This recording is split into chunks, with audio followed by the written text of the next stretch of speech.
Hello dear friends, आप सभी का वेलकम है आपके अपने यूट्यूब चैनल तनु क्लासेस आर्ट को में। दोस्तों आज की इस वीडियो में हम लोग स्टार्ट करने वाले हैं क्लास 12 पॉलिटिकल साइंस का सेकंड चैप्टर, जिसका नाम है एक दल के प्रभुत्व का दौर। इसी को दोस्तों आज की इस वीडियो में हम लोग स्टार्ट करने वाले हैं। पिछले अध्याय में दोस्तों हम लोगों ने पढ़ा कि किस तरीके से भारत के आजाद होने के बाद राष्ट्र की निर्माण की जाती है, यानी कि राष्ट्र के निर्माण के समय कौन कौन सी चुनौतियों का सामना करना पड़ता है। भारत के जो अलग अलग राज्य थे, जो कि अलग अलग देश बनना चाहता था, उसको कैसे मिलाया जाता है भारत में, ठीक है। उसके बाद पाकिस्तान के अलग होने के बाद किस तरीके से मुश्किलें आती है, उसका समाधान कैसे निकाला जाता है, हम लोगों ने पिछले अध्याय में पढ़ा। आज की इस वीडियो में दोस्तों हम लोग पढ़ने वाले हैं एक दल के प्रभुत्व का दौर। एक दल के प्रभुत्व का दौर का मतलब आपको समझ में आ रहा होगा कि एक दल था जिसका प्रभुत्व चल रहा था, यानी कि जिसका दौर चल रहा था भारत के इतिहास में आजादी के बाद, ठीक है। आजादी के बाद हम लोग इस चैप्टर में पढ़ने वाले हैं। अगर दोस्तों परिचय देखें तो आजादी के बाद राष्ट्र निर्माण हुआ, फिर संविधान लागू हुआ और इसके तुरंत बाद दोस्तों चुनाव यात्रा जो है शुरू हो गई, ठीक है। लोकतांत्रिक तरीके से चुनाव भी हुए। इन चुनाव में एक दल को बहुमत मिली और फिर यह दल कई दशकों तक, कई दशकों का मतलब एक दशक बराबर होता है 10 साल, तो दोस्तों कई दशकों तक यह दल जो है राज किया। उसी को इस वीडियो में पढ़ेंगे, यानी कि वो दल कौन सा था, प्रभुत्व रहने में क्या कारण थे, यानी कि उसका जो दबदबा बना हुआ था, इसका क्या रीजन थे, उस वक्त की हालत क्या थी। इसी चीज को दोस्तों आज के चैप्टर में पढ़ेंगे। आप लोग को क्या करना है, कॉपी कलम निकाल करके बैठना है। जब तक आप कॉपी कलम निकाल करके नहीं बैठेंगे तो ये वीडियो देखने का कोई भी मतलब नहीं रहेगा। इसलिए प्लीज पहले आप कॉपी कलम निकाल करके बैठिए और जो जो पॉइंट में आपको नोट करने के लिए नोट कीजिएगा या फिर आप लोग स्क्रीनशॉट लीजिएगा, ठीक है। तो चलिए चैप्टर को हम लोग शुरू करते हैं। एक दल के प्रभुत्व का दौर, क्लास 12 पॉलिटिकल साइंस का सेकंड चैप्टर, ये आपका सेकंड बुक का सेकंड चैप्टर है, ठीक है। चलिए पहला देखेंगे हम लोग यहाँ पर कि आज के इस चैप्टर में हम लोग इन्हीं चीजों को विस्तार से जानेंगे, यानी कि इस अध्याय में हम लोग निम्न बातों पर चर्चा करेंगे। सबसे पहला कि चुनाव राजनीति के पहले दशक पर गौर, यानी कि जो चुनाव राजनीति हुआ था उसमें से जो शुरू का 10 साल है तो उसमें क्या क्या हुआ, उन सभी चीजों को हम लोग देखेंगे डिटेल्स में। एक स्वतंत्र और निष्पक्ष चुनाव प्रणाली की स्थापना, इस चीज को भी देखेंगे। आजादी के शुरुआत के सालों में जो कांग्रेस पार्टी की जो दबदबा थी, इसको भी देखेंगे। विपक्षी दलों और उनकी जो नीतियों का उद्भव है, यानी कि विपक्षी दल किस प्रकार जो है एक प्रकार का समझ सकते कि प्रभावी हुए, उन लोगों का किस प्रकार का दबदबा से बचे और किस तरीके से उन लोगों ने विपक्षी होने का एहसास दिलाया, उस चीज को देखेंगे, ठीक है। एक इंपॉर्टेंट पॉइंट नोट कर लीजिएगा आप लोग कि हमारा संविधान जो है वो 26 नवंबर 1950 को अंकीकृत किया गया था, ठीक है, अंकीकृत किया गया था और 24 जनवरी 1950 ईस्वी में इस पर हस्ताक्षर हुआ। यह 26 जनवरी 1950 को लागू हुआ। तो ये ध्यान रखिएगा आप लोग, हमारा जो संविधान है वो 26 नवंबर 1950 को अंकीकृत हुआ था, ठीक है। और 24 जनवरी 1950 ईस्वी में इस पर हस्ताक्षर हुआ और 26 जनवरी को लागू हुआ, 26 जनवरी 1950 में। तो ये डेट आप लोग स्क्रीनशॉट ले लीजिए, ध्यान रखिएगा। चलिए अब लोकतंत्र स्थापित करने की चुनौती, हम लोग यहाँ से आपका चैप्टर की शुरुआत होती है। आप लोग को मेरी बातों को प्लीज ध्यान से सुनना है, चैटिंग वगैरह फालतू का नहीं करना है। बहुत लोग क्या करते हैं, बिना मतलब बस चैटिंग करते हैं। आप लोग को चैटिंग वगैरह कुछ नहीं करना, ठीक है। और लास्ट में आपको बताना, कोई भी चीज डाउट रहे आप जरूर बताइएगा। सबसे पहले लोकतंत्र स्थापित करने की चुनौती, शासन कैसे चलेगा, किन कायदे कानूनों पर अमल करेगा, हम अलग अलग समूह की आपसी टकराव, यानी कि अलग अलग जाति अलग अलग धर्म के जो लोग रहेंगे तो जो आपसी टकराव होगा इससे कैसे निपट सकते हैं, ये थी लोकतंत्र स्थापित करने की चुनौती। क्योंकि लोकतंत्र का मतलब दोस्तों होता है सभी को बराबर का अधिकार। बराबर का अधिकार का मतलब आप लोग समझते हैं, जैसे कि अगर आप पीएम के सामने जाइए या फिर सीएम के सामने जाइए या फिर विधायक के सामने जाइए, एमएलए के सामने जाइए, तो आप यानी कि आप उससे डरे ना, आप उसके बराबर बात करें, कोई डाउट हो उसको सीधा पूछे, कोई समस्या हो सीधा पूछे, तो इसको कहता है लोकतंत्र। लोकतंत्र का मतलब वो आपको बराबर का अधिकार मिला है, आपको किसी से डरने की जरूरत नहीं है, आप सही देश के, यानी कि देश का जो कानून है उसके मुताबिक आपको चलना है, बस वही है लोकतंत्र। और वो कानून जो है सभी के लिए बराबर है, ठीक है। तो सिंपल यही पूछ रहा है कि लोकतंत्र स्थापित करने में कौन कौन सी चुनौतियों की सामना करना पड़ता है, उस चीज को देखते हैं। आपका एक क्वेश्चन पूछा जाता है, चैप्टर की शुरुआत यहीं से होती है। देखिए उस वक्त दोस्तों अंतरिम सरकार का शासन चला रहा था। अभी अंतरिम सरकार क्या होता है, इस चीज को पहले आप थोड़ा समझ लीजिए। देखिए हमारा जो देश है वो आजाद हुआ था 15 अगस्त को, ठीक है, 15 अगस्त 1947 को, 15 अगस्त 1947 को जो है हमारा देश आजाद हुआ। अब आप लोग जानते हैं 1947 हम लोग का ये है, यानी कि ये संविधान और चुनाव जो है, संविधान कब लागू हुआ था, 26 जनवरी 1950 को, और पहला जो चुनाव है दोस्तों वो 1952 को हुआ था, ठीक है। 1951 1952 ध्यान देंगे आप लोग, यहाँ मेरी बातों को ध्यान से सुनेंगे। 1951 से लेकर के 1952 तक हम लोगों का चुनाव हुआ था, जिसको 1952 का ही चुनाव कहा जाता है, क्योंकि 1952 में ज्यादा चुनाव हुए थे, ठीक है। तो 1951 से 1952 के बीच जो चुनाव हुआ था, जिसको 1952 का चुनाव बोला जाता है, तो उस समय जो है लोकतंत्र का सरकार बना था, जो कि जवाहरलाल नेहरू था। लेकिन हमारा देश जो है वो 1947 को आजाद हुआ और 1952 को लागू हुआ। तो ये जो 5 साल था, इस बीच सरकार कौन रहा था, ये जो कानून हम लोगों का लागू हुआ था 1950 में, तो इस बीच जो आपका था समय अंतराल, इसमें सरकार कौन था, उसी समय दोस्तों अंतरिम का सरकार बोला जाता है उसी को, ठीक है। तो उसी को यानी कि आजादी के बाद और संविधान लागू होने से पहले और चुनाव यानी कि चुनाव होने से पहले जो बीच का अंतराल समय अंतराल है 4-5 साल का, उसी को दोस्तों अंतरिम सरकार बोला जाता है। और अंतरिम सरकार के अंतर्गत ही जवाहरलाल नेहरू जो है सरकार बने थे। तो ये क्वेश्चन पूछा जाता है, इसलिए मैं यहाँ पर आपको बताया, ठीक है। तो उस वक्त अंतरिम सरकार शासन चला रही थी, लेकिन संविधान लागू होने के बाद सभी का कहना था कि शासन जो है वो लोकतांत्रिक रूप से निर्वाचित सरकार द्वारा चलाया जाए, यानी कि लोगों के द्वारा लोकतांत्रिक रूप से लोगों के द्वारा चुना हुआ सरकार शासन चलाए, ठीक है। पहले चुनाव जो है आयुक्त राजकुमार सेन थे। पहले चुनाव आयुक्त जो है वो कौन थे? राजकुमार सेन। एक ऑब्जेक्टिव क्वेश्चन यहाँ पर बनता है, एमसीक्यू बनता है कि पहले चुनाव आयुक्त कौन थे? राजकुमार सेन। फिर चुनाव आयोग को लगा कि भारत में स्वतंत्र और निष्पक्ष चुनाव को कोई आसान काम नहीं। फिर जो है चुनाव आयोग को लगा, इलेक्शन कमीशन को लगा कि भारत में एक आजादी यानी कि स्वतंत्र और निष्पक्ष चुनाव करना कोई आसान काम नहीं। तो सबसे पहला चुनौती यह था कि यहाँ पर सभी जो है राजा वगैरह सभी यानी कि जितने भी विधायक वगैरह थे, बड़े बड़े नेता थे, वो कहा कि नहीं, अब लोकतांत्रिक सरकार होना चाहिए, लोगों के द्वारा चुना हुआ सरकार होना चाहिए। अब दूसरा चुनौती देखिए, मतदाता सूची तैयार हुई, इसमें 40 लाख महिलाओं के नाम दर्ज हुए यानी कि नाम लिखा गया। फिर इनको अला की बेटी, फलाह की बीवी, 40 लाख महिलाओं के नाम दर्ज होने से रह गए, 40 लाख महिलाओं के नाम जो है रहने से यानी कि लिखने से रह गए। इसको क्या नाम दिया गया? अला की बेटी फलाह की बीवी के रूप में लिखा गया और चुनाव आयोग ने इनको स्वीकार नहीं किया। समझ गए? तो मतदाता सूची जो तैयार होता है, मतदाता सूची, जब तक वहां पर आपका नाम नहीं आएगा आप वोट नहीं कर सकते हैं। तो उस समय जो है 40 लाख महिलाओं का नाम जो है नहीं आया था। उसका नाम क्या आया था मालूम है? अला की बेटी है या फलाह की बीवी है या उसका ये है, दिस दैट करके जो है वहां पर लिखा हुआ आया था। तो इलेक्शन कमीशन जो है इसको स्वीकार नहीं किया। अब बताइए 40 लाख अगर वोट स्वीकार नहीं करेगा तो अब बताइए कितनी बड़ी चुनौती है। क्या पता ये 40 लाख किसी और सरकार को चाह रही होगी, हो सकता है ना, ठीक है। तो ये आपकी दूसरी चुनौती थी। अब तीसरी चुनौती समझिए, उस वक्त 17 करोड़ मतदाता, 3200 विधायक, 489 संसद चुनने थे।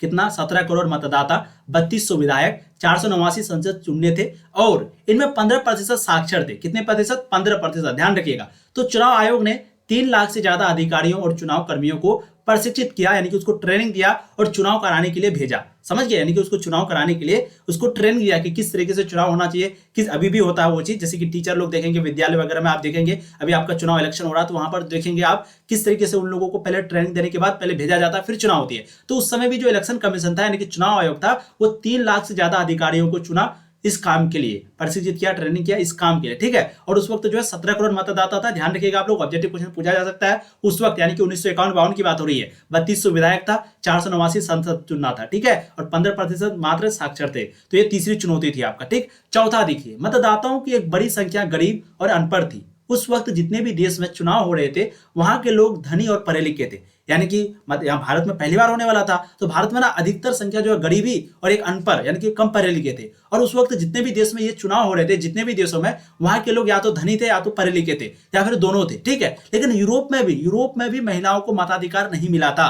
समझ रहे? यूरोप जैसा विकसित में वहां भी महिलाओं को जो है मताधिकार नहीं मिला था। फिर भी चुनाव आयोग ने चुनाव करवाने के लिए ठान लिया, चुनाव आयोग ने फिर भी चुनाव करवाया। तो कुछ इस प्रकार का चुनौती आया था पहले लोकतंत्र में, यानी कि लोकतंत्र स्थापित करने की जो चुनौती थी, कुछ इस प्रकार का आपका चुनौती थी, ठीक है। अब यहाँ पर इस चीज को जो है कोई आदमी थे, जैसे कि एक हिंदुस्तानी संपादक थे, वो जो है इतिहास का सबसे बड़ा जुआ इसको करार दे दिया था। ये चुनौती को देख के बोला कि ये इतिहास का सबसे बड़ा जुआ करार दिया। कौन? एक हिंदुस्तानी संपादक। ऑप्शन में पूछा जा सकता है क्वेश्चन में, इतिहास का सबसे बड़ा जुआ किसने करार दिया? तो एक हिंदुस्तानी संपादक। एक ऑर्गेनाइजर नाम की एक पत्रिका थी, उसने लिखा कि जवाहरलाल नेहरू अपने जीवित रहते ही यह देख लेंगे और पछताएंगे कि भारत में सार्वभौम मताधिकार असफल रहा, यानी कि सभी को वोट देने का जो अधिकार है वो असफल रहा।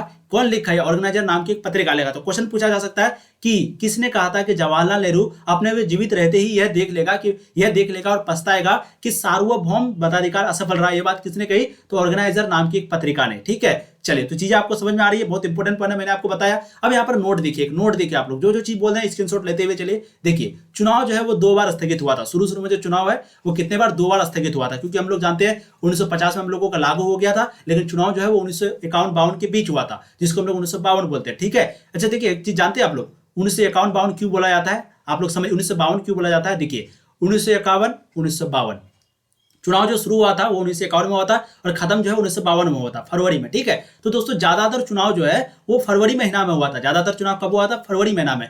कुछ कुछ चुनाव है जो कि अक्टूबर से चुनाव आपका शुरू हुआ था, लेकिन इधर ज्यादा चुनाव नहीं। मान लेते हैं अगर 15 सीट है, एग्जाम्पल लेते हैं, तो इधर मात्र 2 सीट का हुआ, इधर आपका 13 सीट का हुआ। ठीक है, यही चीज है। तो 13 सीट का चुनाव जो है वो 1952 में हुआ था, इसीलिए इसको 1952 का चुनाव कहा जाता है। तो ये चीज आप लोग ध्यान रखेंगे। अब नोट देख लीजिए, चुनाव जो है वो 2 बार स्थगित हुआ, मतलब 2 बार जो है चुनाव नहीं हुआ, रहने से रुक गया। उसके बाद 1951 के अक्टूबर से लेकर के 1952 के फरवरी तक चुनाव हुआ, और इसी चुनाव को हम लोग 1952 का चुनाव कहते हैं, क्योंकि ज्यादातर चुनाव जो है वो 1952 के फरवरी महीने में, जनवरी और फरवरी महीने में होता है, इसलिए उसको 1952 का चुनाव कहते हैं। अब मतदान और मतगणना में कुल 6 महीने लगे थे। मतदान और यानी कि वोट होने में और वोट का गिनती बताने में, रिजल्ट बताने में टोटल 6 महीने लगे थे। अभी तो ईवीएम है, 2-3 दिन में हो जाता है। ठीक है, अब देखिए ईवीएम कब लागू हुआ वो भी इसी वीडियो में हम लोग देखेंगे। ईवीएम जो है शुरू में नहीं था, आपका 91 या 92 में शायद आया था, उस चीज को भी इस वीडियो में हम लोग देखेंगे। ठीक है, देखिए हिंदुस्तान टाइम्स ने लिखा, यह बात हर जगह मानी जा रही है कि भारतीय जनता ने विश्व के इतिहास में लोकतंत्र के सबसे बड़े प्रयोग को बखूबी अंजाम दिया है। तो इंपॉर्टेंट पॉइंट है, यह बात किसने लिखा, क्वेश्चन दे देगा कि यह बात हर जगह मानी जा रही है कि भारतीय जनता ने, भारत के लोग ने विश्व के इतिहास में लोकतंत्र के सबसे बड़े प्रयोग को खूबसूरती बखूबी से अंजाम दिया। यह बात किसने लिखा, तो हिंदुस्तान टाइम्स ने लिखा था। ठीक है, अब एक इंपॉर्टेंट पॉइंट फिर से नोट, डॉक्टर भीमराव अंबेडकर के बारे में क्वेश्चन आपको इस तरीके से पूछा जाता है कि हिंदुस्तान की राजनीति में नायक पूजा जितनी बड़ी भूमिका अदा करती है, हिंदुस्तान की राजनीति में नायक पूजा जितनी बड़ी भूमिका अदा करती है, उसकी तुलना दुनिया के किसी भी देश की राजनीति में मौजूद नायक पूजा के भाव से नहीं की जा सकती। लेकिन राजनीति में नायक पूजा का भाव सीधे पतन की ओर ले जाता है, और यह रास्ता तानाशाही की तरफ जाता है। समझ गए, लेकिन राजनीति में नायक पूजा का भाव जो है वो पतन की ओर ले जाता है, और यह रास्ता तानाशाही की तरफ जाता है। यह बात किसने कही, क्वेश्चन यही पूछेगा, कब कही, क्वेश्चन यही पूछेगा। तो आपको सिंपली लिखना है कि डॉक्टर भीमराव अंबेडकर ने लिखा, संविधान सभा में भाषण दे रहा था, कब, 25 नवंबर 1949 को। स्क्रीनशॉट आप लोग ले सकते हैं। ठीक है, अब मौलाना अबुल कलाम आजाद के बारे में है। इसकी जो पैदाइश है वो 1888 में हुई थी। यहाँ पर इसकी यहाँ पैदाइश वगैरह दिया हुआ नहीं है, हम लोग आगे देखेंगे डॉक्टर भीमराव अंबेडकर के बारे में जो पैदाइश वगैरह है। ठीक है, अब मौलाना अबुल कलाम आजाद के बारे में अगर पढ़ें तो इसकी जो पैदाइश है वो 1888 ईस्वी में हुई थी, और इसका जो मृत्यु है यानी कि निधन है वो 1958 में हुई थी। आपको 1888 और 1958 ध्यान रखना है। ठीक है, इससे बाहर आपको डेट वगैरह नहीं पूछेगा कि कौन से महीने में, ये सब नहीं पूछेगा। इसका जो मूल नाम था यानी कि इसका असली नाम था, पूरा नाम था अब्दुल कलाम मोइनुद्दीन अहमद। क्या था, अब्दुल कलाम मोइनुद्दीन अहमद। ठीक है, अब्दुल कलाम मोइनुद्दीन अहमद होगा ना। ठीक है, और ये इस्लाम के विद्वान थे, स्वतंत्रता सेनानी और कांग्रेस के नेता भी थे, हिंदू मुस्लिम एकता के प्रतिपादक थे, विभाजन के विरोधी थे, यानी कि जो पाकिस्तान और इंडिया का जो विभाजन हुआ था उस समय, तो इसके जो है वो विरोधी थे। ठीक है, और संविधान सभा के सदस्य भी थे, और आजाद भारत में जो पहले मंत्रिमंडल में जो शिक्षा मंत्री बना है, एजुकेशन मिनिस्टर, वो आपका बना है कौन, अबुल कलाम आजाद। तो क्वेश्चन पूछा जा सकता है कि सबसे पहले शिक्षा मंत्री कौन था, भारत के प्रथम शिक्षा मंत्री कौन है आजादी के बाद। भारत के पहले शिक्षा मंत्री जो है आपका है अबुल कलाम आजाद। उसकी पैदाइश 1888, मृत्यु 1958। ठीक है, ये इस्लाम के विद्वान थे। तो आप लोग स्क्रीनशॉट ले लीजिए, समझ लीजिए। क्वेश्चन यहाँ से ऑब्जेक्टिव क्वेश्चन बहुत सारा बनता है, एमसीक्यू। ठीक है, चलिए अब देखते हैं यहाँ पर, जैसे शुरुआत में चुनाव होता था वैसे 2 चुनाव होने के बाद इसे बदल दिया गया। मतलब जैसे शुरुआत में 1951 में एक बार आपका चुनाव हुआ था, उसके बाद 1952 में एक बार चुनाव हुआ था, उसके बाद 1957 में। ठीक है, तो आपका जो शुरुआत में 2 चुनाव हुआ था, ये 2 चुनाव में जो तरीका था चुनाव लेने का वो अलग था। उसमें ये नहीं पढ़ेंगे क्या क्या था, लेकिन वो अलग था। लेकिन 2 चुनाव के बाद उसको बदल दिया गया। अब मतपत्र पर जो है यहाँ पर जहां वोट देते लोग, जहां पर लोग जो है वोट देते थे, वहां पर उम्मीदवार का नाम भी आ गया और उसका चुनाव चिन्ह भी आ गया। ठीक है, कब, चुनाव के 2 वर्ष के बाद, यानी कि 2 बार चुनाव हुआ, 2 बार चुनाव होने के बाद ये चीज हुआ था, और ये सिलसिला जो है 40 सालों तक चला। ठीक है, तो मतपत्र यानी कि 2 बार चुनाव होने के बाद जो मतपत्र पर उम्मीदवार का जो नाम और चुनाव चिन्ह अंकित किया गया, यानी कि उस समय उम्मीदवार का नाम पहले नहीं आता था, चुनाव चिन्ह नहीं आता था, लेकिन अब जो है उम्मीदवार का नाम भी आया और चुनाव चिन्ह भी आया मतपत्र पर, जहां पर लोग वोट देते थे। और ये कितना दिन तक चला, 40 साल तक। ठीक है, फिर 1990 के दशक के अंत में ईवीएम आया और 2004 तक पूरे देश में फैल गया। तो क्वेश्चन पूछा जा सकता है ईवीएम कब आया था, 1990 के दशक के अंत में ईवीएम आया था और 2004 तक जो है पूरे देश में फैल गया था, पूरे देश में। ठीक है, चलिए अब हम लोग यहाँ पर देखते हैं, कांग्रेस को देखते ही लगता था कि यह पार्टी जीती हुई है। इसके पीछे भी कई कारण थे, यानी कि लोग बोलते हैं कि कांग्रेस जो है शुरू में वगैरह वगैरह करता था, जो भी करता था, तो कांग्रेस को शुरू में ना देखते ही लग जाता था कि यह पार्टी जीती हुई है, यानी कि यही पार्टी जीतेगी। ठीक है, इसके पीछे भी कई कारण थे। सबसे पहला कारण क्या था कि आजादी में सबसे बड़ी भूमिका कांग्रेस ने निभाई थी। आजादी में सबसे बड़ी भूमिका जो है कांग्रेस ने निभाई थी। दूसरा है इसका लोक प्रचलित नाम, कांग्रेस पार्टी को स्वाधीनता संग्राम की विरासत हासिल थी। ठीक है, कांग्रेस पार्टी को स्वाधीनता संग्राम की विरासत हासिल थी। तीसरा है जवाहरलाल नेहरू। जो कि भारतीय राजनीति के सबसे करिश्माई और लोकप्रिय नेता थे। समझ गए, भारतीय राजनीति के सबसे करिश्माई और लोकप्रिय नेता थे जवाहरलाल नेहरू। तो इसके पीछे भी कई रीजन थे, यानी कि कांग्रेस को देख के लगता था कि यह पार्टी जीत जाएगी, क्यों या फिर कैसे। तो दोस्तों ये 3 रीजन मैंने आपको मुख्यतः बताया, ये मुख्य तौर पर है, लेकिन वैसे रीजन बहुत सारा है। इसको ये पार्टी को जो है सभी को साथ में लेके चलने की प्रवृत्ति थी, सभी को सब समान सब बराबर, इस तरीके की ये पार्टी थी। ठीक है, इसलिए इस पार्टी को देख के लगता था कि ये पार्टी जो है जीती हुई है। अब यहाँ पर देखिए पहले 3 चुनाव में कांग्रेस का प्रभुत्व बहुत इंपॉर्टेंट है, यहाँ से आपका यानी कि इंपॉर्टेंट पॉइंट शुरू होता है। वैसे वो भी इंपॉर्टेंट था, ऐसा नहीं था। ठीक है, पहले 3 चुनाव में कांग्रेस का प्रभुत्व, देखिए पहले चुनाव में कांग्रेस पार्टी जो है वो भारी भरकम जीत हुई। लोकसभा के पहले चुनाव में 489 सीटों में से 364 सीटों पर जीत हासिल की थी। पहले चुनाव में भारतीय कम्युनिस्ट पार्टी दूसरे नंबर पर थी, भारतीय कम्युनिस्ट पार्टी जो है वो दूसरे नंबर पर थी और 16 सीटें प्राप्त हुई। तो क्वेश्चन कुछ भी पूछा जा सकता है कि पहले चुनाव में कांग्रेस को कितने सीटें मिली थी, 364 सीटें मिली थी 489 में से। ठीक है, और पहले चुनाव में जो भारतीय कम्युनिस्ट पार्टी है वो दूसरे नंबर पर रही थी और 16 सीट उसको प्राप्त हुई थी। तो पहले 3 चुनाव में कांग्रेस का हम लोग प्रभुत्व पर रहे। उसके बाद कांग्रेस की लोकसभा के साथ साथ विधानसभा में भी भारी भरकम जीत हुई थी। ठीक है, तो कांग्रेस का लोकसभा में तो जीत हुआ ही था, लेकिन लोकसभा के साथ साथ विधानसभा में भी अच्छी उसको सीटें मिली थी। ठीक है, उसके बाद त्रावणकोर कोचीन, जो कि आज एक केरल का हिस्सा है, त्रावणकोचीन एक जगह का नाम है जो कि आज केरल का एक हिस्सा है, मद्रास और उड़ीसा को छोड़कर कांग्रेस ने सभी राज्यों में ज्यादा सीटों पर जीत दर्ज की थी। यानी कि एक त्रावणकोर कोचीन जगह नाम है, उसके बाद एक मद्रास, एक उड़ीसा, इन तीनों जगहों को छोड़कर कांग्रेस जो है वो हर जगह ज्यादा सीटों पर जीत दर्ज की थी, ज्यादा सीटों पर। यहाँ पर कांग्रेस की सरकार बनी तथा पूरे देश के, यहाँ पर मतलब यानी कि जहां पर ज्यादा सीटें मिली थी वहां पर कांग्रेस की सरकार बनी तथा पूरे देश में कांग्रेस पार्टी का शासन कायम हुआ, लागू हुआ। पहले आम चुनाव के बाद जवाहरलाल नेहरू जो है प्रधानमंत्री बने। ठीक है, तो पहले आम चुनाव के बाद भी अंतरिम सरकार भी जवाहरलाल नेहरू ही थे, और पहला जो आम चुनाव हुआ था, चुने लोगों के द्वारा जो चुना गया था, वो भी प्रधानमंत्री कौन था, Jawaharlal Nehru, first prime minister of India. ठीक है, अब देखिए दूसरा आम चुनाव 1957 को और तीसरा आम चुनाव 1962 में हुआ था, इनमें भी कांग्रेस की भी जीत हुई थी। तो क्वेश्चन पूछा जा सकता है कि पहला आम चुनाव कब हुआ था, यानी कि पहला चुनाव कब हुआ था। तो दोस्तों पहला चुनाव हुआ था आपका 1952 में, 1952 का चुनाव कहेंगे उसको। दूसरा था आपका 1957, तीसरा था आपका 1962। तो आप लोग ध्यान रखिएगा, ऑब्जेक्टिव में पूछा जाता है दूसरा कब हुआ, तीसरा कब हुआ, ध्यान रखिएगा। ठीक है, दूसरा आम चुनाव 1957, तीसरा आम चुनाव 1962 में हुआ था, इनमें भी जो है कांग्रेस को ही जीत मिली थी। ठीक है, तो तीनों चुनाव में लगातार कांग्रेस की जीत हुई थी। कांग्रेस को 1957 में केरला के आम चुनाव में बहुमत नहीं मिली। 1957 में केरला के आम चुनाव में जो है कांग्रेस को बहुमत नहीं मिला था, वहां पर भारतीय कम्युनिस्ट पार्टी की अगुवाई में गठबंधन सरकार बनी थी। तो क्वेश्चन पूछा जा सकता है कि 1957 में कांग्रेस पार्टी की कहां पर हार हुई थी, तो केरला के आम चुनाव में। ठीक है, कब, 1957 में, और वहां पर कौन सी सरकार बनी थी, ये भारतीय कम्युनिस्ट पार्टी की अगुवाई में एक गठबंधन की सरकार बनी थी, एक गठबंधन की सरकार। ठीक है, अब समझिए राजकुमारी अमृत कौर, इसके बारे में थोड़ा सा देख लेते हैं, छोटा सा पॉइंट है। इसका जो जन्म है 1889 को होता है, इसकी जो मृत्यु है वो 1964 को। ठीक है, तो जन्म 1889, मृत्यु 1964। ये गांधीवादी स्वतंत्रता सेनानी थी। क्या थी, राजकुमारी अमृत कौर जो है वो गांधीवादी स्वतंत्रता सेनानी थी। कपूरथला के राजपरिवार में इसका जन्म हुआ था, कपूरथला के राज परिवार में इसका जन्म हुआ था। उसके बाद विरासत में मात्र से ईसाई धर्म थे, यानी कि जो उसकी माता की तरफ से जो थे, ऐसे लिखा हुआ, ऐसे इस तरीके से लिखा हुआ। ठीक है, यहाँ पर आपका इस तरीके से। ठीक है, तो उसकी जो माता की तरफ से जो थे वो ईसाई धर्म से थे और ईसाई धर्म में मिला, और पहले स्वास्थ्य मंत्री 1957 तक थे। तो राजकुमारी अमृत कौर जो है उसकी पैदाइश 1889, 1964, और ये पहले स्वास्थ्य मंत्री थे, हेल्थ मिनिस्टर, स्वास्थ्य मंत्री कौन थे, राजकुमारी अमृतसर, 1957 तक ही थे। उसके बाद फिर शायद ये हार गई थी। अब देखिए नेक्स्ट पॉइंट, केरल में कम्युनिस्ट पार्टी की जीत, ये भी वीवीआई है, इसको समझिए। पहले आपको बताया कि कांग्रेस वगैरह का किस तरीके से जो है 3 दशक तक था, 3 चुनाव में कांग्रेस का प्रभुत्व, वो मैंने आपको बताया कि 1962 में भी जीता था, मतलब कि 1962 में, 1957 में भी जीता था और 1952 में भी। तो ये 3 चुनाव हो गया। अब दोस्तों हम लोग यहाँ पर पढ़ेंगे केरल में कम्युनिस्ट पार्टी की जीत, क्योंकि कम्युनिस्ट पार्टी के बारे में आपको क्वेश्चन पूछा जाता है, इसलिए आप लोग इस चीज को ध्यान से देखिएगा। ठीक है, देखिए कांग्रेस 1957 में केरल में हार गया था। केरल में जो कम्युनिस्ट पार्टी की जीत हुई थी तो वहां पर कांग्रेस नहीं जीता था, इसलिए तो कम्युनिस्ट पार्टी का जीत हुआ।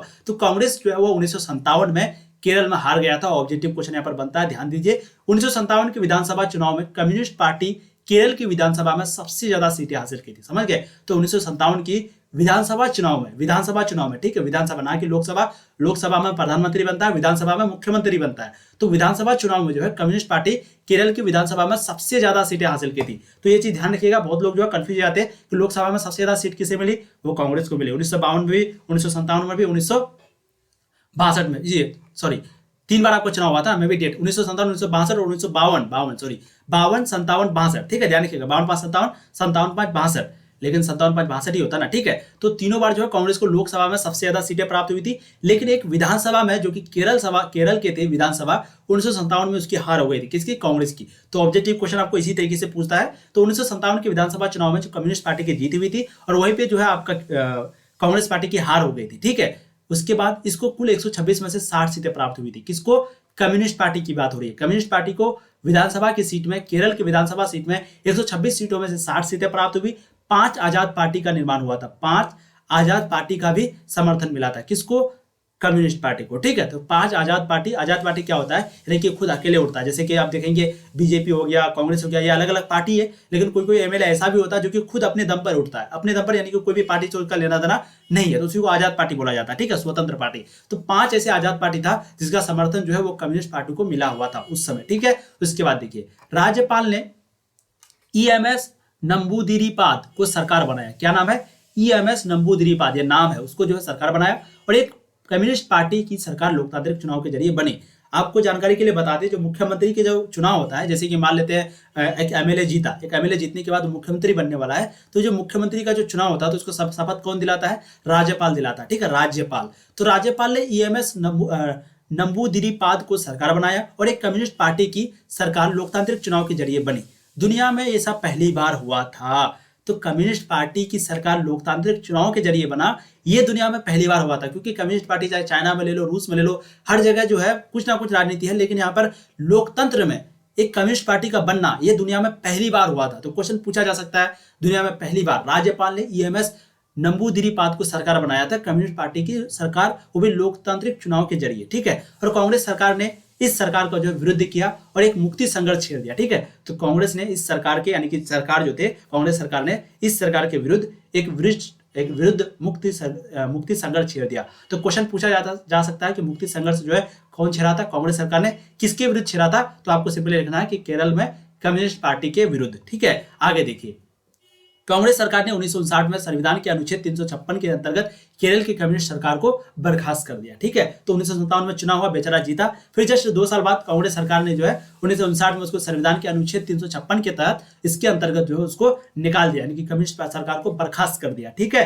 तो कुछ इस प्रकार का कम्युनिस्ट पार्टी की जीत हुई थी। फिर उसके बाद उसका हार हो गई, क्योंकि कांग्रेस पार्टी ने किया था। तो ये एक इंपॉर्टेंट पॉइंट है, इसको ध्यान रखिएगा। अब देखिए सोशलिस्ट पार्टी, इस चैप्टर में हम लोग दोस्तों पार्टी के ही बारे में पढ़ते हैं और आपका एक एक चीज पढ़ेंगे, ठीक है। इसलिए आप लोग टेंशन मत लीजिए, मैं आप लोगों के लिए जो नोट बनाया दोस्तों बहुत मेहनत से बनाया, इसलिए प्लीज एक प्यारा सा लाइक जरूर कर दीजिएगा। एक लाइक से बहुत मोटिवेट मिलता है। और चैनल पे अगर पहली बार आए हैं, बार बार हम नहीं बोलेंगे, पहली बार आए हैं तो प्लीज सब्सक्राइब कर दीजिए, यहाँ पर आपको पूर्ण तरीके से तैयारी कराई जाती है, ठीक है। चलिए अब हम लोग समझते हैं सोशलिस्ट पार्टी के बारे में। चलिए, तो सोशलिस्ट पार्टी भी जो है वो भी बहुत इंपॉर्टेंट है, इसको भी अच्छे से देखिएगा, ठीक है। एक एक पॉइंट जो इंपॉर्टेंट है वो मैं आपको बता रहा हूँ, इसलिए स्क्रीनशॉट आप लोग लेके चलिएगा। और आप लोग को समझ में आ रही है कि नहीं ये चीज जरूर बताइएगा कमेंट में, ठीक है। देखिए, जब राष्ट्रीय कांग्रेस जन आंदोलन चला रही थी, तभी इस पार्टी के अंदर एक और पार्टी कांग्रेस सोशलिस्ट पार्टी का 1934 ईस्वी में गठन हुआ था, ठीक है। तो आपको ध्यान देना है कि जब राष्ट्रीय कांग्रेस जो है जब जन आंदोलन चला रहे थे, ठीक है, जब राष्ट्रीय कांग्रेस जन आंदोलन चला रही थी, उसी समय इसी के अंदर एक और पार्टी का निर्माण होता है, एक और पार्टी बनती है जिसका नाम है कांग्रेस सोशलिस्ट पार्टी। कब हुआ था ये? 1934 ईस्वी में। कभी भी पूछा जा सकता है। तो जन आंदोलन जो है वो आजादी के पहले ही चला जा रहा था कांग्रेस पार्टी के द्वारा, और उसी समय एक पार्टी का निर्माण होता है कांग्रेस सोशलिस्ट पार्टी।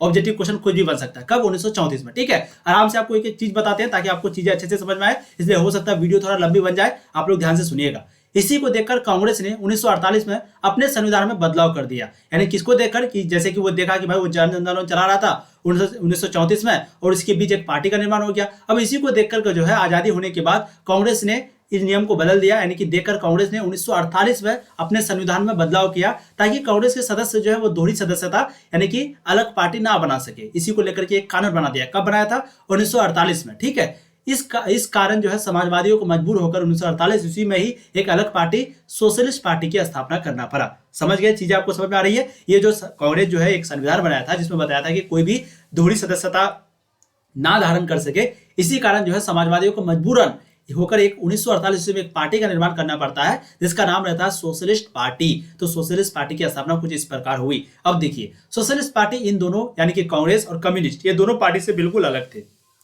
क्योंकि ये समाजवाद और साम्यवाद की विचारधारा रखते थे।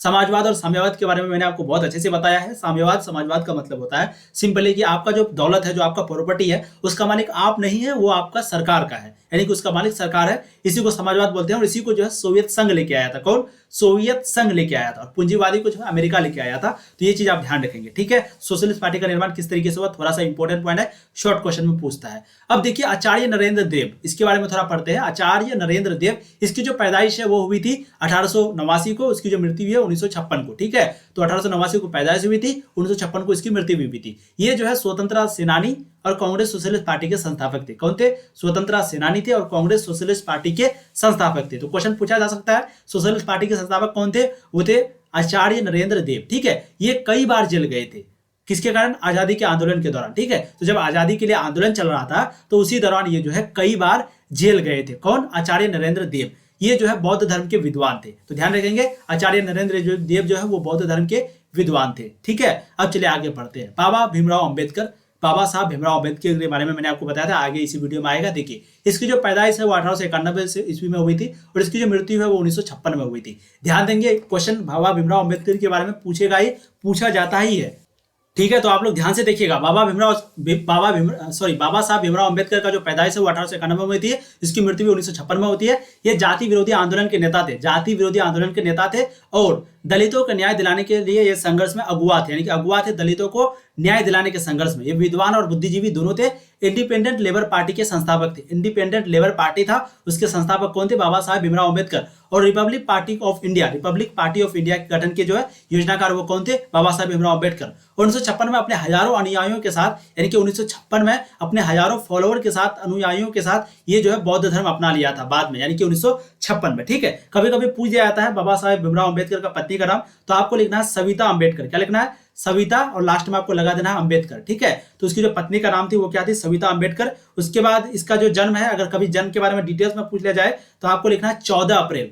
कभी भी अगर जन्म के बारे में पूछ दिया जाए तो आपको लिखना है 14 अप्रैल। इसका जन्म जो है 14 अप्रैल को 1891 को हुआ था और इसकी जो मृत्यु हुई है वो 1956 में हुआ था, लेकिन कब? 6 दिसंबर, ठीक है। तो 6 दिसंबर 1956 को इसकी मृत्यु भी हुआ था और 14 अप्रैल 1891 को इसकी पैदाइश हुई थी, ठीक है। उसके बाद मृत्यु की जगह और तारीख, यानी कि उसका जो जगह है वो कहां पर? दिल्ली में। तो इसकी मृत्यु भी कहां पर हुई थी दोस्तों? दिल्ली में हुई थी। इसकी मृत्यु भी, बाबा साहब भीमराव अंबेडकर की जो मौत है वो कहां पर हुई थी? दिल्ली में, ठीक है। और ये शिक्षा कहां से की थी? लंदन स्कूल ऑफ इकोनॉमिक्स, ठीक है। लंदन स्कूल ऑफ इकोनॉमिक्स और राजनीति विज्ञान, वहां पर जो है ये शिक्षा प्राप्त किए थे। तो कुछ इंपॉर्टेंट पॉइंट है, ध्यान रखिएगा सिर्फ आप कि 14 अप्रैल 1891 और 6 दिसंबर 1956 उसकी मृत्यु हुई। उसकी पत्नी का नाम सविता अंबेडकर, और बस इतना ही था आपका। बाबा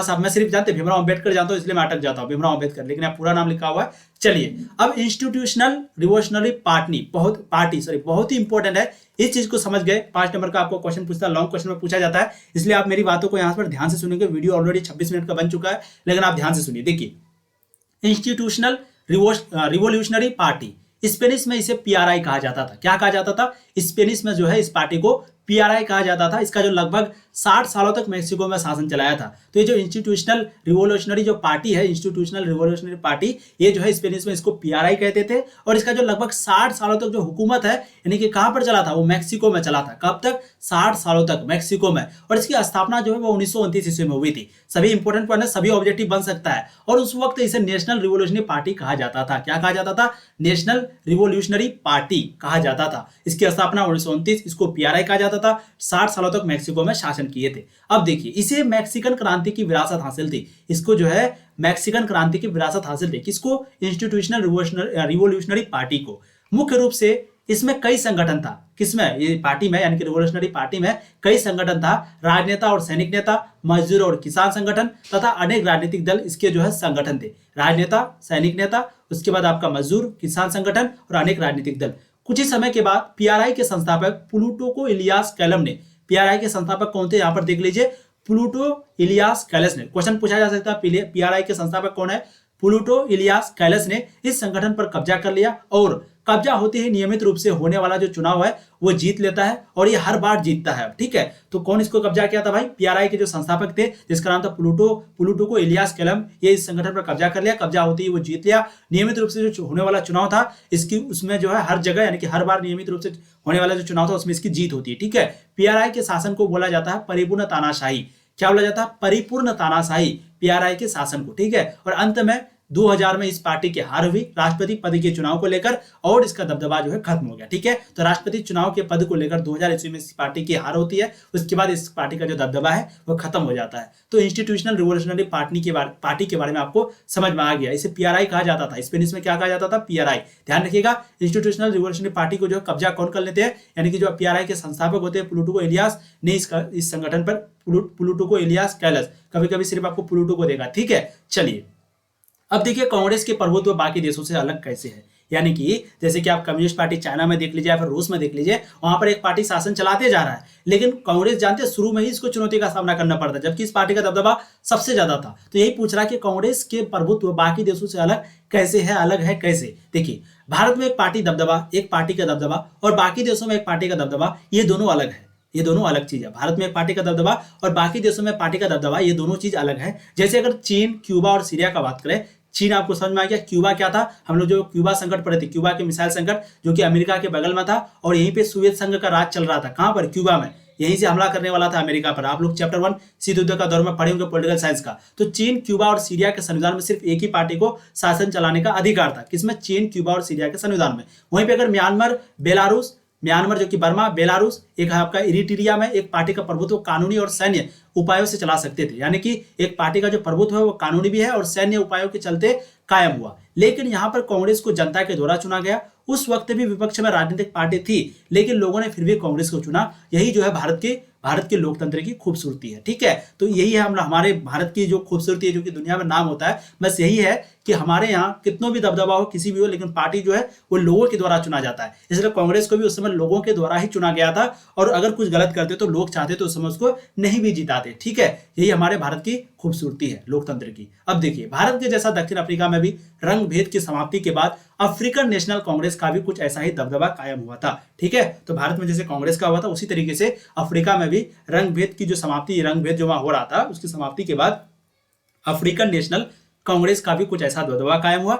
लगभग जितने भी पार्टी बनी ये या तो आजादी के बाद या उसी के आसपास बनी थी, लेकिन कांग्रेस एक अव्वल और एक लौता पार्टी था। एक अव्वल और एक लौता पार्टी होने का इसको फायदा भी मिला। और सबसे बड़ी बात, कांग्रेस आजादी के आंदोलन की अगुवाई के साथ साथ वो पार्टी सभा को साथ में लेकर, यानी कि वो पार्टी के सभी को साथ में लेकर, सभी सदस्यों को साथ में लेकर चलने की प्रवृत्ति थी। तो ये बात मैंने आपको शुरू में बताया था। एक तो ये अव्वल पार्टी था, एक लौता पार्टी था। ये देश को आजाद दिलाने में सबसे बड़ी हाथ जो है वो कांग्रेस पार्टी का है। उसके बाद इसके साथ साथ जो है इस पार्टी के अंदर सभी लोगों को बराबर, यानी कि आप मुस्लिम है तो मुस्लिम, आप हिंदू है तो हिंदू, आप कोई दूसरा जाति है तो दूसरा, ईसाई, मतलब जो भी जाति है आप सब बराबर इस पार्टी में, किसी का दबदबा नहीं। तो कांग्रेस की इस प्रकार की प्रवृत्ति थी जिसके कारण कांग्रेस का दबदबा था। इसलिए कांग्रेस के प्रभुत्व जो है बाकी देशों से अलग है। तो क्वेश्चन कुछ भी पूछे आपको आंसर यही लिखना है। अब AK गोपालन के बारे में थोड़ा पढ़ लेते हैं, उसके बाद हम लोग इस वीडियो को जो है समाप्त करेंगे। ठीक है, वीडियो ऑलरेडी लंबी बन चुकी है। AK गोपालन के बारे में पढ़ते हैं, फिर पार्ट 2 जो हम लोग कल के वीडियो में करेंगे। यानी कि पार्ट 2 में हम लोग क्या क्या पढ़ेंगे देख लीजिए। कम्युनिस्ट पार्टी ऑफ इंडिया जो कि बहुत ही VVI टॉपिक है,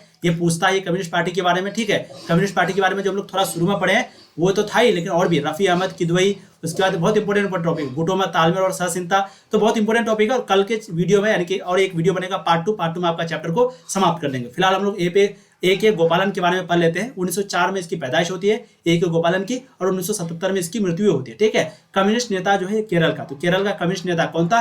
AK गोपालन। और कम्युनिस्ट पार्टी के बारे में हम लोग कल पढ़ेंगे। ठीक है, उसके बाद राजनीतिक जीवन की शुरुआत जो है वो कांग्रेस कार्यकर्ता के रूप में हुई थी, यानी कि इसका जो जीवन का शुरुआत हुआ था वो उस समय कांग्रेस के कार्यकर्ता थे। ठीक है, और कम्युनिस्ट पार्टी में 1939 में शामिल हुई। पार्टी के बंटवारे के बाद 1964 में कम्युनिस्ट पार्टी ऑफ इंडिया मार्क्सवादी में शामिल हो गए। तो मार्क्सवादी जो सिद्धांत था इसका पहले कम्युनिस्ट पार्टी में जो 1939 में शामिल हुआ था, यानी कि कम्युनिस्ट पार्टी में 1939 में शामिल हुई पार्टी के बंटवारे के बाद 1964 में कम्युनिस्ट पार्टी ऑफ इंडिया वो मार्क्सवादी को अपना लिए थे। ठीक है, तो AK गोपालन के बारे में भी 1904 में पैदा हुई थी, 1977 में, और एक कम्युनिस्ट नेता थे केरल का। बस इतना आपको ध्यान रखना, कोई बड़ी बात नहीं है। कल की वीडियो में हम लोग कम्युनिस्ट पार्टी के बारे में पढ़ेंगे। उम्मीद करते हैं आप लोगों को चैप्टर बहुत मजेदार आया होगा और एक पार्ट बनेगा इसका, उसके बाद ये चैप्टर समाप्त हो जाएगा। पार्ट 2 को भी आप लोग जरूर देखेगा। और दोस्तों यहाँ पर जो है आपकी 6 चैप्टर के ऑलरेडी 6 चैप्टर हम लोग कंप्लीट कर चुके हैं पहला बुक से, जो पॉलिटिकल साइंस का पहला किताब है, यानी कि समकालीन विश्व राजनीति, उसका हम लोग 6 चैप्टर कंप्लीट कर चुके हैं। अगर आप लोग नहीं देखें तो जाइए प्ले लिस्ट पे, आपको लिंक मिलेगा, 6 चैप्टर तक देख लीजिएगा। इधर हम लोग 2 चैप्टर तक कंप्लीट कर दिए, ठीक है। इसका भी प्ले लिस्ट बना हुआ है,